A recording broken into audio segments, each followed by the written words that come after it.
So I've mentioned once or 90 times on the channel how much I hate pull-throughs, right?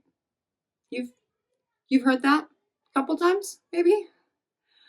Well, we're making another pull-through today, and by we, I mean not me.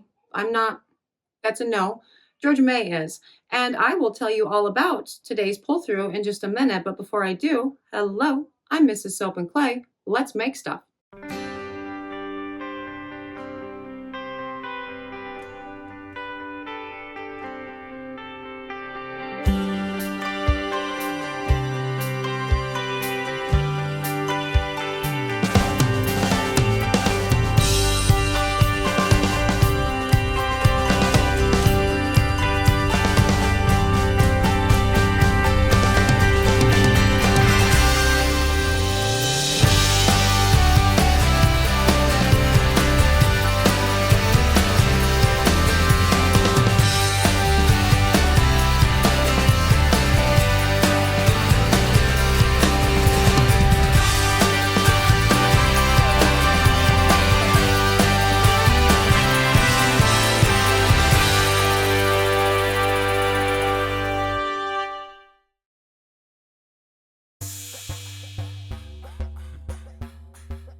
What's up, sudsers? Welcome back to the channel. You are at Soap and Clay, where we make all the soapy things. And today is day 188, and we are making Earth, the world in which we live. Planet soap. And it's actually been a while since we've put a planet soap in the line because we tend to release them with the associated like zodiac sign, right? And a lot of them double, like, Venus and Mercury and all the things. And so it's been a minute. We haven't done one since the Pluto soap, I think. And we put the Pluto soap in because it was National Pluto Demoted Day. And I was thinking, well, why can't we just throw the Earth in there too? Because it's a planet line, not necessarily zodiac related, right? So this was our thinking in all of this. And Georgia May had actually commented in the shop about how much she actually liked making pull-through soaps. And so I said, cool, I've been thinking we need to put Earth in the line, so you can do that. And she got excited and she decided on the pattern and the scents and all of the awesome things. And we are going to go watch Georgia May's pour and how she fared with it all right now. So today, Georgia May is making the world, like, the world that we live in, on Earth, planet, yeah, she's doing that. And actually, the reason why she's doing this is I was teaching a class, and there was a gal who had been in classes with me before, and she had wanted to retry a pour that she didn't cut right the first time she did it. And she had sort of commented and said, she was being self-deprecating, essentially. And I was saying, oh no, I get it. When I find a pour that I love or hate, I can't stop doing it. And then I brought up much like the stupid pull-throughs, because pull-throughs are stupid. They are stupid. And I say they're stupid because I am terrible at them. But at that moment, Georgia May decided to comment and say, I really like pull-throughs. And I went, that's actually interesting timing, because I was thinking we need to put Earth in the line, and I thought a pull-through would be good for that. So do you want to do the thing? And she went, yeah, want to do the thing. And so this is her doing the thing. And there's actually a fair amount of prep work involved in all of this, right? Because she's got a lot of colors going on, because the Earth has a lot of colors, really, and that's awesome. Now, with this soap oil blend, she is working with the swirls mix that we currently have master batched, and the swirls mix for this is similar to, let me double check. Yeah, it's similar to the Sunset Bird in Flight soap that she did about 6 weeks ago. And you guys remember that soap, right? How amazing it was, like how fluid the batter was throughout the entire pour. So it's like 50% olive and canola oil, very, very slow moving oils. And then this particular blend also has 10% apricot, 5% castor, and 5% hemp. And then the rest, the solid oils, are coconut and babassu. So that's our current swirls mix. And those mixes change all the time, really. Whenever we have to make a new master batch, they are mixed up a little bit different. And except for, you know, like the basic three, like that's always the same. The basic three is always the basic three. But the swirls, the big bubble, that kind of changes with the seasons as well as what I have in stock. Now, so this batter should be, you know, fluid and beautiful and great throughout the entirety of this pour. Because again, she had beautifully fluid batter for the Sunset Bird and Flight soap for National Aviation Day for 45 minutes. Like, that thing was such a slow moving batter. It was delightful. And so it should be awesome. Like, we have no problems whatsoever with that. This was a good selection of oils, really, and everything about this is going to be beautiful. Lots of prep work though. So many colors. She's 3 colors in, and it's all a thing. I don't exactly know, because I haven't actually talked to her about this pour, but I'm thinking she may have had problems pulling the mica from the bottom of the containers to get them nice and dark. And, you know, sometimes that happens, especially if I prep my colors too early and then it's time to soap and do the things. It can be kind of a pain to actually get the micas, you know, up and through the entire soap batter. But, you know, she's a pro, she's doing the thing. And looks like 2 different colors of blue for this, which I love. And then she also has the white. And then she has, you know, the pull through, that thing. And that's awesome. And the scent blend for this is actually a combination between the scent blend that we use for the Stark bar from the Game of Soaps. So very cold E and tree E, you know, with balsam and pine and all that jazz. And the scent blend that we use for the Clean Joy bar, actually also from Game of Soaps, which is very salt, air, beach E. And kind of together that just smelled like, you know, earth. It was a perfect combination there. It's like, this is the planet you can breathe on. So it completely works. It's a delightful, you know, combination of the 2 blends into a very green, clean, ozone-y, bright, just, again, it's like you can breathe on this planet. And that works out because, you know, Earth is a planet you can totally breathe on. And that is a beautiful color of blue. And we are ready to move on to the pour.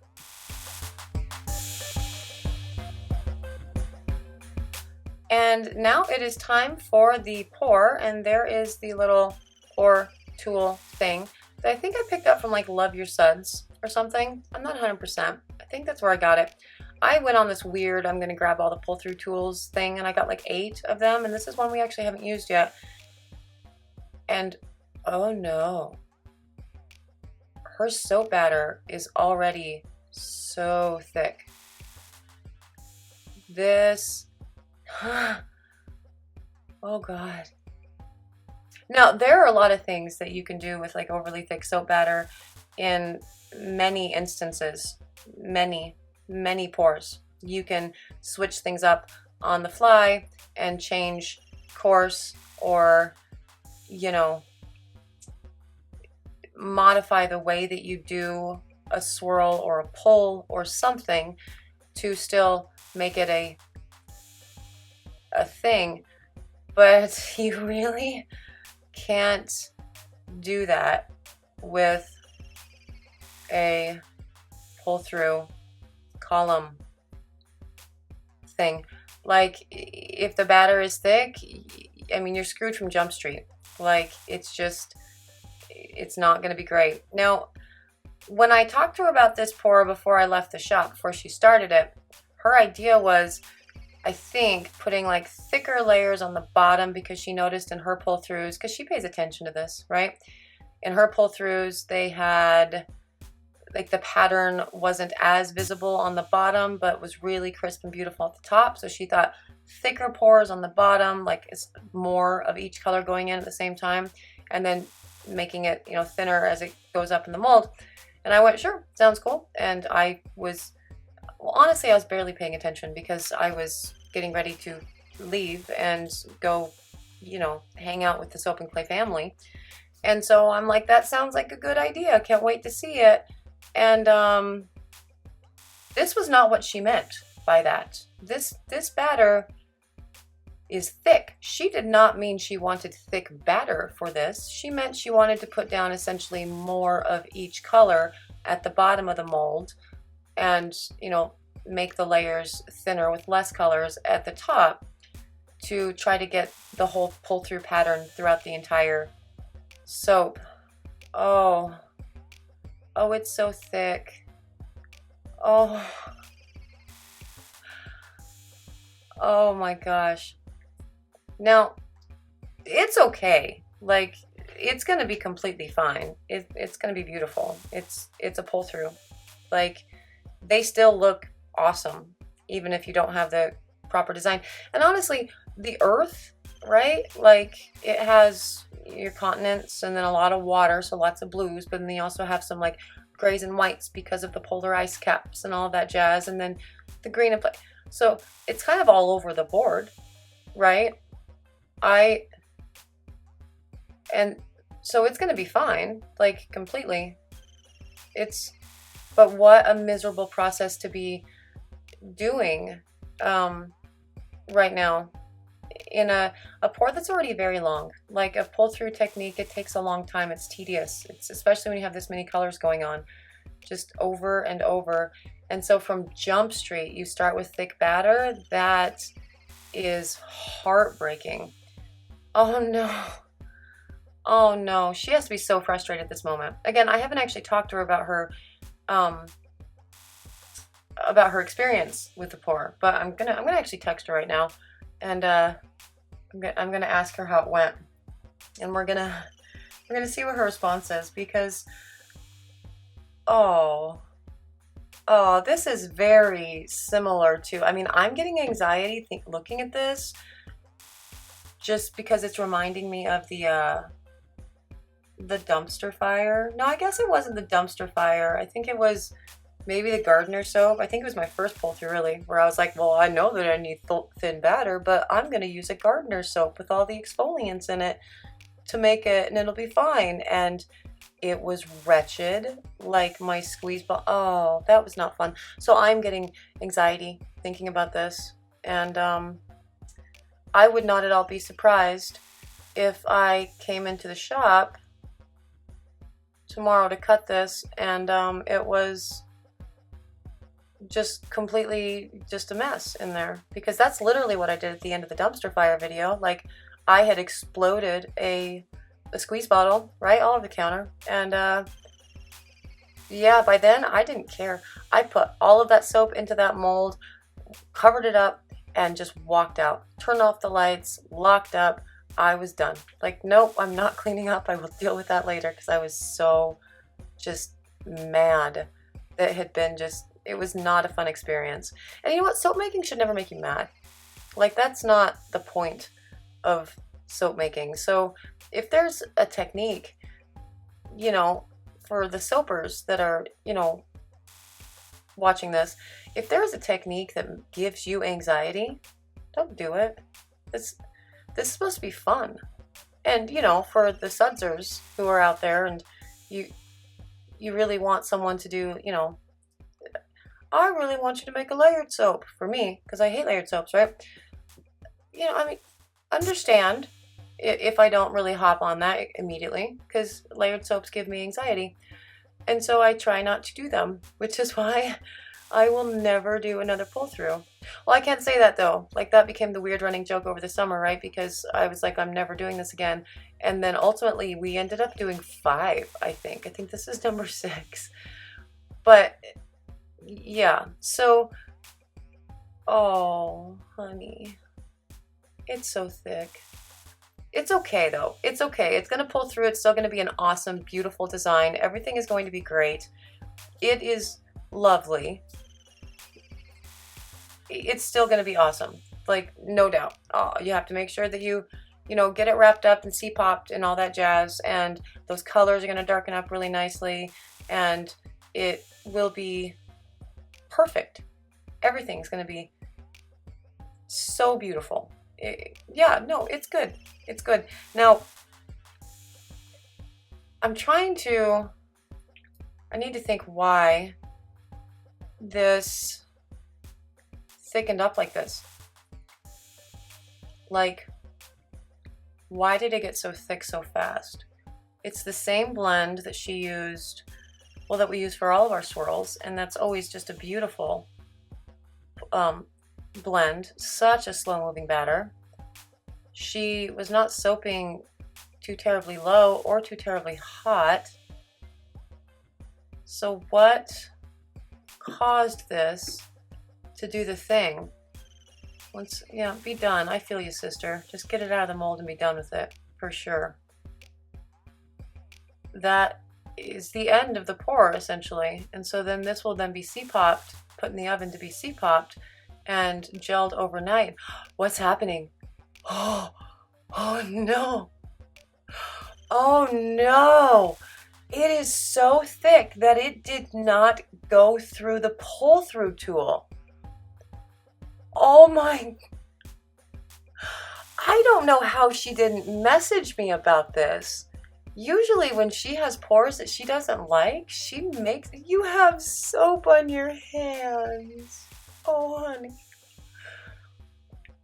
Yeah, no, usually she messages me and she's like, well, this went wrong and that went wrong and everything's a disaster. And she has said nothing about this at all. Oh, Georgia May, I'm so sorry. You know, sometimes this happens in life, and there's your stupid pull-through tool. And pull-throughs are, I bet she's thinking pull-throughs are pretty stupid right now. And yeah, let's go cut this thing and see what it looks like, huh? Okay, so yeah, this is all like shiny and wet because I found it in the freezer. It needed to be frozen so we could get it out of the mold.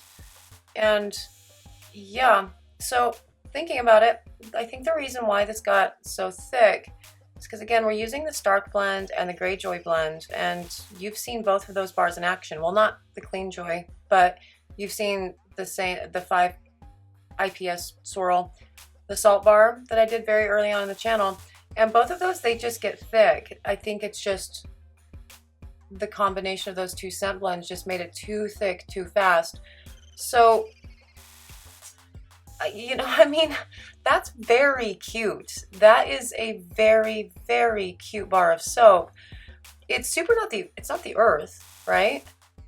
It's not, but it's beautiful. Now, this would be the bottom half of the mold, really. And so she's not wrong. She wasn't wrong with her theory about putting more in on the bottom than the top, because it worked. There's a cool pattern that actually exists throughout, you know, all of those. But again, it's not the earth. So I don't see, that's cute. That's darling. Look at that. There's nothing wrong with that soap. The scent blend is good. It's just, you know, it accelerated the trace like nobody's business, and she had a terrible pour. You know what? I mean, I think actually making the earth soap in 2020 with like the dumpster fire that 2020 has been in and of itself, I think having a dumpster fire pour for that was actually really fitting. And I think this bar ultimately ends up being very fitting. Like, I think we'll try the earth again, but this one can totally be called, like, you know, Earth 2020 and for now. And I think everybody will just relate, like, yeah, that makes sense. That was a disaster, because it's been kind of a disaster. But again, the bars are so super cute. And that stuff's at the top where the soap literally came out of the mold with the pull-through tool. Like, oh God, they're still beautiful bars of soap though. I mean, you have to admit that. The color schemes and everything with that, they are very, very cool bars of soap. I would not call this the Earth, but you know, I mean, who am I to talk? I made a pink moon.